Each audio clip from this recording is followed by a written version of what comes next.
She wasn't the leader. She wasn't the pilot. She wasn't even supposed to touch the engine. But when the Black Hawk went down and 7 elite soldiers faced the jungle alone, one rookie mechanic, quiet, underestimated, overlooked, stood up. This isn't a war story. This is a story about what happens when the person no one listens to becomes the reason anyone gets home. Nyasha stood in front of the UH-60 Black Hawk, her hand resting lightly on the metal skin as the engine hummed to life. It wasn't her first time near one, but it was the first time she'd fly in it, not as a passenger, not as an observer, but as part of the team. 23, quiet, and sharp-eyed, Nyasha was the newest logistics tech assigned to Echo Viper 12, a joint jungle operations drill deep in the Panama rainforest. She was also the only woman in the squad, the only black soldier, and the only one carrying a wrench set instead of a rifle.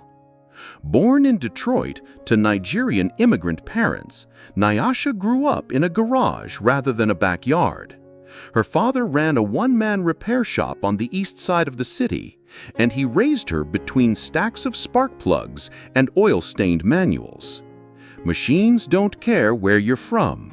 If you know them, they'll work for you. That lesson had shaped her more than any boot camp ever could. Before we go any further, comment where in the world you're watching from, and make sure to subscribe, because tomorrow's story is one you don't want to miss. Echo Viper 12 was no ordinary training op. The simulation involved complete isolation, no GPS, no radio backup, just instinct, survival, and teamwork. The team was 7 seasoned men from infantry and special ops, and Nyasha. Logistics? What's she gonna do? Patch a tree? She heard it. She always did. But instead of replying, she pulled her seatbelt tight and stared ahead, watching every needle on the dashboard as the Black Hawk lifted off the tarmac. The engine's roar blended with the rush of wind. The rotors above sliced through the air like an ancient blade. The cockpit lights flickered slightly. Probably nothing. Just a fluctuation. Probably. Nyasha leaned forward, squinting at the pressure gauge. For a second, the needle jumped, then settled. No one else noticed. Or if they did, they didn't care. But she did. Because she knew what could happen if probably turned into definitely. As the aircraft climbed into the early morning sky, the jungle below unfolded like a green ocean, beautiful, wild, and unforgiving. Nyasha took a deep breath. She wasn't here to prove anything, but if something went wrong, she was ready. 10 minutes into the flight, the Black Hawk cut through the sky like a blade, smooth and steady. Everyone inside sat in silence, focused, rehearsed, confident. This wasn't combat, but it was close. The jungle below was dense and untouched, a wall of green stretching out for miles. Nyasha kept her eyes locked on the instrument panel, even though it wasn't her place. She wasn't in the cockpit, she wasn't a pilot, but her instincts had been trained differently. On garage floors, in the hum of engines, in the way machines whispered when something was off. That whisper was back. She spotted it again, the pressure gauge. It flicked upward, then dipped. Then it held steady. Then, nothing. Until something cracked. It was subtle at first, a distant clink, like metal tapping metal.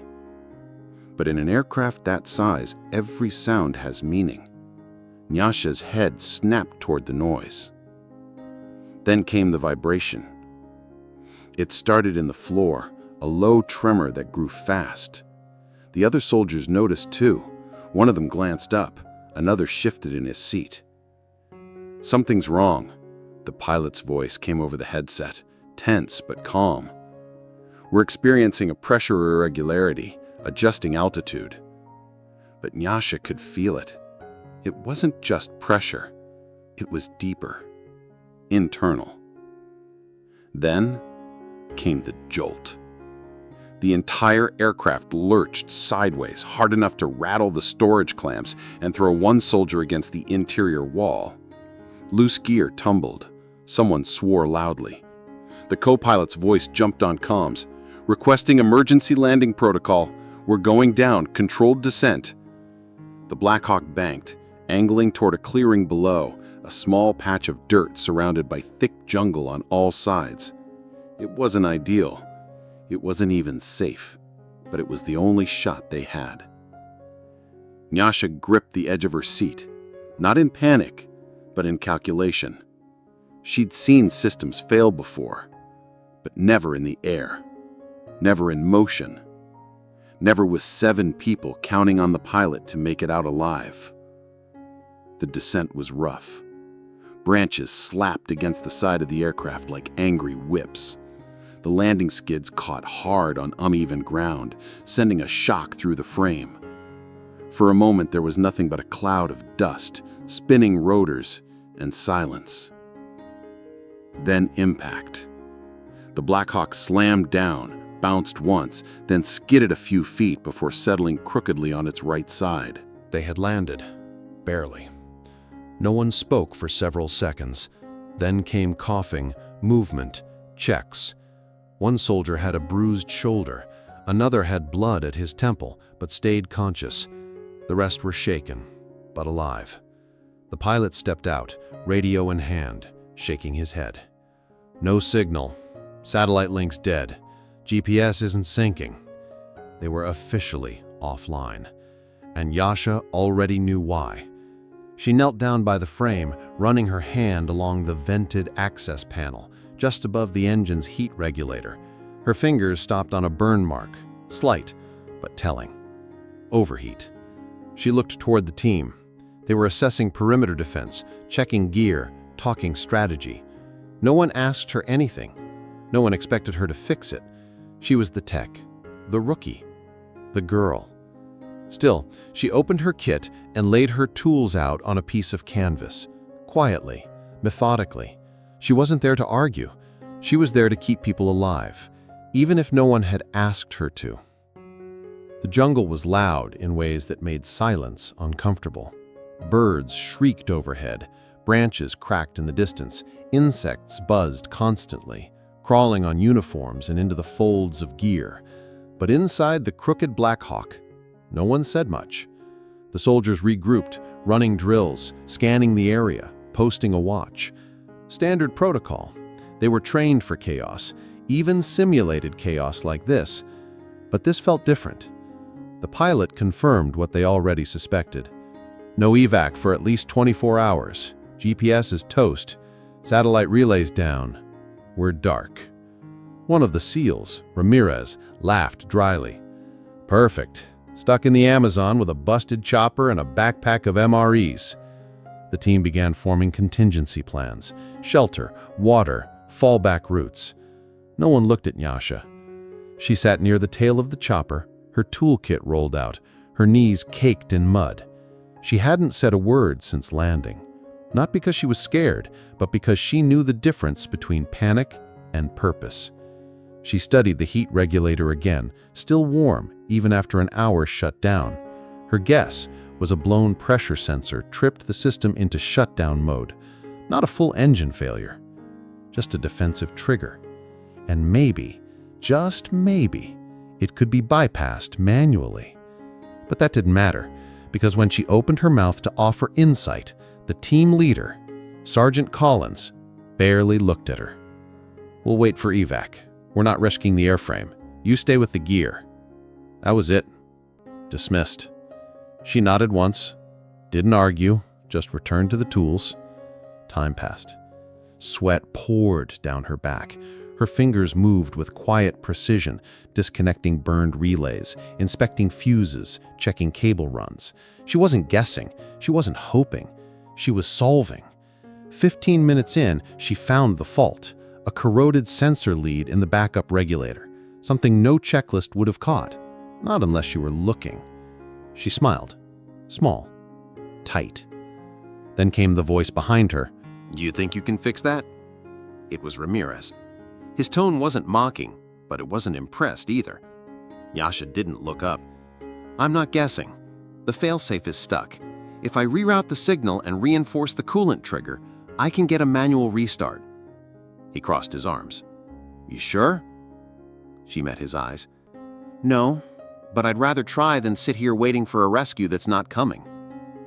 A long pause. Then he shrugged. "Your funeral, rookie." But he didn't stop her. He stood back, watched. Piece by piece, Nyasha rebuilt the small control HUD, using spare wires, 2 stripped connectors, and part of a field radio battery casing. Improvised, ugly, but solid. By the time the others realized what she was doing, it was already done. The pilot stepped in cautious. "You bypassed the pressure cutoff?" She nodded. "It's temporary.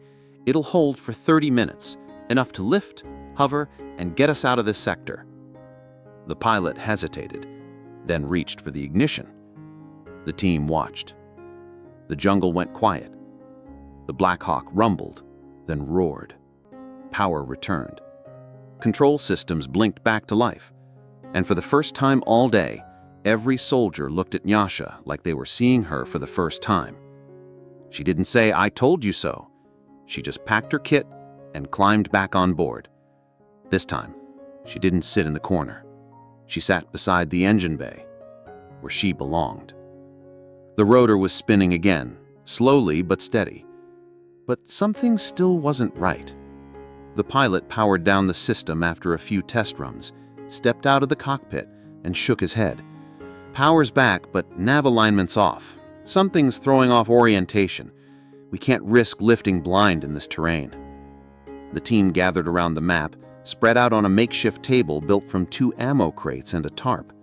They traced out the intended extrication route and quickly realized how deep they had drifted off course.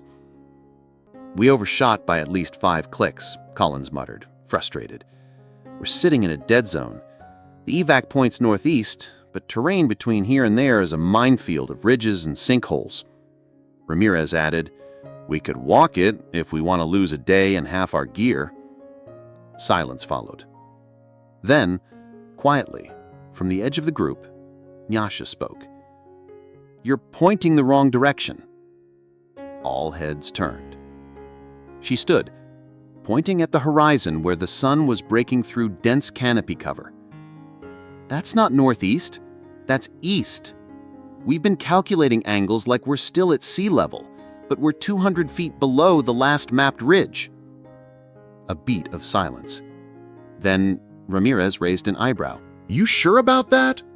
Nyasha walked over to the map, crouched, and traced her finger along a faded ridgeline. "If we follow this natural drainage line, it curves west, but elevation gradually rises. After a mile and a half, we hit open canopy and clearer airspace. That's where you lift." Another pause. Collins glanced at the pilot. He shrugged. "Better than burning out a rotor in bad air." Still, Collins hesitated. Nyasha could see it in his eyes. She wasn't command. She wasn't ranked. She wasn't supposed to lead. She also didn't care. "I'm not ordering," she said, "but I'm going." She rolled up the map, slung her pack, and started walking toward the tree line. Ramirez was the first to follow. Then 2 more. And finally, Collins. No one said anything, they just moved. The hike was tense. The heat wrapped around them like wet plastic. Vines snagged on sleeves. Every few steps, someone slipped in mud or caught a thorn. But Nyasha led with quiet precision, tracking slope, counting steps, adjusting course by the angle of the light and the airflow. Every half mile, they paused, checked bearings, regrouped, and kept going. After nearly 2 hours, they reached a clearing, wide, sloped, and framed by tall palms. Above them, the canopy opened just enough to glimpse the sky. The pilot looked up. "That's a window." Nyasha checked the air intake pressure with a handheld meter she jerry-rigged from 2 damaged sensors. Wind's better here. Cooler, safer. The Black Hawk was maneuvered into position with 3 of the team on lookout and 2 assisting the pilot. Nyasha climbed in last, her uniform soaked through, hands blistered, and tools still clipped to her belt. The rotors spun again. This time the system held steady, and then lift. Clean, controlled. They rose above the trees, the jungle shrinking beneath them like a green ocean pulling back from shore. Inside the chopper, no one cheered, but no one doubted her anymore. The jungle fell away beneath them like a dream finally letting go. Inside the Black Hawk, there was only the hum of the rotors, the occasional murmur over comms, and the heavy silence of men not quite sure what to say. Nyasha sat near the engine housing, her back against the frame, boots muddy, hair soaked, uniform clinging to her like it had fused with her skin. Her hands rested on her lap, calm now, though they still bore tiny cuts and blackened grease along the knuckles. Across from her, Ramirez nodded once. No words, just a quiet acknowledgement, the kind you only earn when people watch you do what they didn't think you could. The flight back to base was short, 28 minutes, give or take, but it felt like the longest 28 minutes of her life. As they touched down, personnel were already waiting on the tarmac. Officers, medics, a couple of techs with clipboards and the usual sideways glances at the state of the aircraft. No one looked too closely at her, at first. The team filed out in silence, one by one, some bruised, some limping slightly, but whole. The pilot walked over to the debrief officer, said something under his breath, and gestured back toward the chopper. The officer glanced at Nyasha, paused, then looked again. 2 hours later, Nyasha sat in a folding chair in an overheated operations tent, sipping lukewarm water from a plastic bottle, still waiting to be dismissed. A high-ranking colonel finally entered, tall, precise, and unreadable. He nodded at her. "Specialist Nyasha, I read the incident report twice." She stood. "Sir?" "It says here you overrode a sensor bypass protocol, reworked a power regulator using scavenged parts, and led a field navigation operation under jungle canopy with no satellite data." She said nothing. "You know you technically weren't authorized to do any of that." She nodded. "Yes, sir." "You also know that if you hadn't, we might be looking at 7 bodies in body bags." Another nod. "Yes, sir." The colonel stared at her for a long moment. Then, to her surprise, his mouth curved slightly, into something between a smirk and respect. Hell of a first mission. He turned to leave, then stopped at the door. "Be at the flight line tomorrow at 0600. You're being reassigned to Tactical Air Support Engineering. Full clearance." She blinked. "Sir?" He didn't repeat himself. He didn't need to. Later that evening, Nyasha stood alone on the edge of the tarmac, watching another UH-60 being loaded for a routine run. Her gear was clean now, fresh uniform, fresh boots. Even her hands were scrubbed raw of grease. But something in her had shifted. She wasn't a background figure anymore. She wasn't the mechanic. She was the reason that bird still flew. A voice called out behind her, "Yo, grease monkey." Ramirez. She turned. He tossed something to her. She caught it instinctively. A patch, black and gold. SEAL Team insignia. "Doesn't mean you're one of us," he said, "but I wouldn't mind flying with you again." She smiled. Not wide, not proud. Just real. "Only if I get to check the engine first." He laughed, walked off. She looked down at the patch for a long moment, then tucked it into her chest pocket, where it belonged. That night, as she lay in her bunk, she reached for her small notebook, the one she never showed anyone. The cover was cracked. Inside were pages of sketches, engine diagrams, and old quotes from her father. She flipped to the back, pulled out a photo, her and her dad in the Detroit garage years ago, both of them smeared with oil, smiling like the world had never been broken. She whispered, almost without sound, told you I could fix anything." And for the first time in a long time, she believed it. Weeks passed. The jungle was behind them, but the story refused to fade. What had happened during Echo Viper 12 wasn't supposed to be news. It was a training op, a closed environment with controlled risks and internal documentation. But the after-action reports didn't stay buried. Word spread, first among the enlisted ranks, technicians, engineers, junior officers, then across bases, then into command circles. A Black Hawk had gone down. A young specialist had fixed it, led a recovery, got a team home without a scratch. Not by luck, by knowing her job better than anyone expected, and doing it without permission. It wasn't praise that came first. It was questions. How had a low-clearance logistics tech bypassed a pressure fault system designed to be tamper-proof? How had a non-officer taken charge of navigation in a classified field op? How had no one noticed her capabilities sooner? A few tried to dismiss it, call it a fluke, good timing, lucky guess. But then they read the logs. They saw the battery casing she had modified into a signal regulator. They listened to the cockpit audio the moment the engine fired up again. They watched helmet cam footage of her leading 5 men through the jungle by sunlight and slope gradient. It wasn't luck. It was mastery.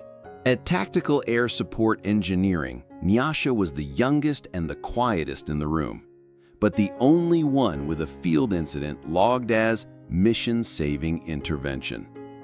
She didn't talk much about the op. When new recruits asked, she usually shrugged. "I just didn't want to sit around and wait."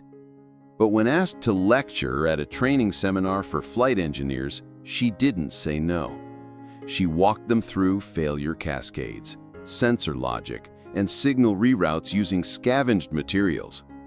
One instructor pulled her aside afterward. "You just rewrote a third of our emergency procedure module." She blinked. It needed a rewrite. Back at the base where it all began, someone pinned her photo to the wall of the motor pool. Not in a frame, just tacked there, next to a row of flight clearance checklists. Below the photo, someone had written in Sharpie, "Don't underestimate the one holding the wrench." It wasn't long before that line found its way into unofficial patch designs. One day, Nyasha walked into the maintenance bay and saw a junior mechanic wearing it on her shoulder. The girl looked about 19. Same tight bun, same quiet stare. They didn't speak, but they didn't have to.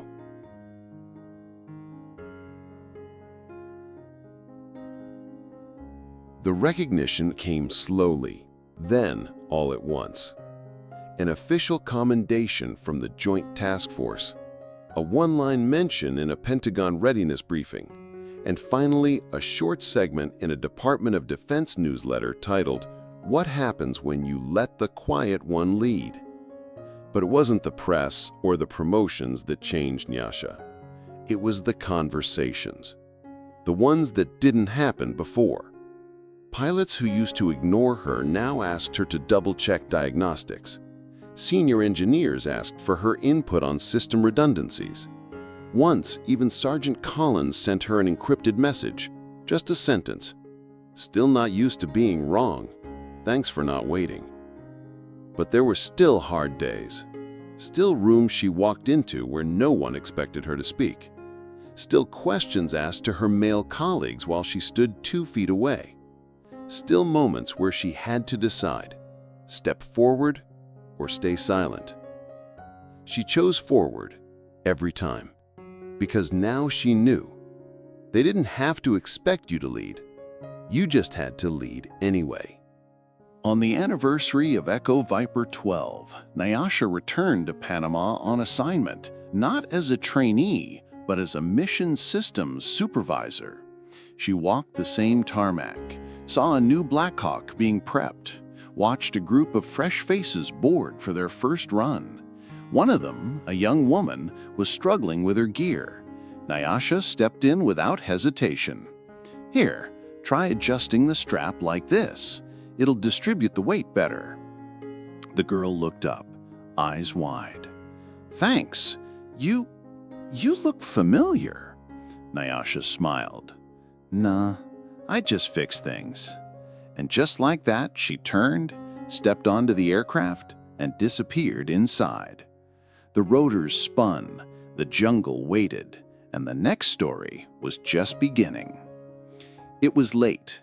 The hangar lights buzzed overhead, casting long shadows across the empty floor. The base had gone quiet, flights grounded, drills ended, paperwork filed and forgotten. Nyasha sat alone on a steel bench, the same kind she'd waited on her first day. She held a new patch in her hand. It wasn't official, just something a few of the engineers had made. Black background, silver border. In the center, a spanner crossed with a rotor blade. Below it, embroidered in bold letters, "First in, last out." She ran her thumb over the stitching. It still felt strange, all of it. The recognition, the new role, the weight of being seen. But it wasn't the titles that stayed with her. It was that moment in the jungle, the moment when no one looked her way, and she stood up anyway. She remembered her father's words, not the ones about machines, but the quieter ones, spoken one night after a long day in the garage. Some people fix things because they break, but some fix things because they can't stand watching them stay broken. She hadn't understood it then. Now she did. It wasn't just the chopper. It was the system, the assumptions, the silence. And maybe, just maybe, she'd turned a bolt that wouldn't come loose again. She rose from the bench, walked to the tool wall, and hung up her set. It was late, but the next flight would come soon, and someone would need the wrench. Nyasha's story isn't about glory. It's about grit. She wasn't the loudest. She didn't wear rank. She didn't carry a weapon. But when things fell apart, when the system broke down, and the voices of command went quiet, she didn't freeze. She didn't wait. She acted. In a world where titles talk louder than wisdom, where quiet talent often gets buried under loud mediocrity, Nyasha is the rare exception. Someone who saw what needed to be done and did it, not for credit, not for recognition, but because she knew she could help. That's what true leadership looks like. And it's not always dressed in stars, stripes, or salutes. Sometimes it looks like a black woman with calloused hands and a wrench set, sitting in silence while the world underestimates her. This story is a reminder. The strongest people in the room are often the ones no one noticed, until everything depends on them. Closing narration. CTA for engagement. If you've ever been the one no one believed in, if you've ever fixed what others gave up on, if you've ever stepped forward when everyone else froze, then this story was made for you. Drop a comment below. I fix things too. Let us know where you showed up when it mattered most. Like this video if Nyasha inspired you. Share it with someone who needs a reminder of their quiet power. And hit subscribe because every week we tell the stories of the underestimated, the overlooked, and the unstoppable. Next up, a story about a medical intern no one trusted until she saved her entire ER while wearing a patient bracelet. You do not want to miss it.